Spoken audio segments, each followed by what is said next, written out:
নমস্কার, আমি আরামবাগ পঞ্চায়েত সমিতির সভাপতি শিশির সরকার।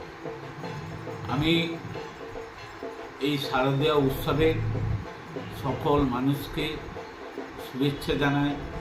প্রত্যেক মানুষই এই দুর্যোগপূর্ণ বন্যা কবলিত এলাকার সকল মানুষই প্রত্যেকেই সুস্থ থাকুন এবং এই শারদীয়া উৎসবে সবাই আনন্দ উপভোগ করুন।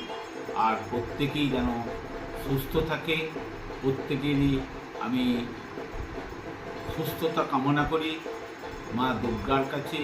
এবং সকলেই যেমন শারদীয়া উৎসবে দুর্গা পুজো আছে, লক্ষ্মী পুজো আছে, কালী পুজো আছে, জগদ্ধাত্রী পুজো আছে, সকল পুজোতেই আমি সকল মানুষকে এই উৎসবে মিলিত হতে বলছি এবং বন্যা দুর্যোগপূর্ণ একে কাটিয়ে থেকে আস্তে আস্তে মানুষ সবাই এই উৎসবে মিলিত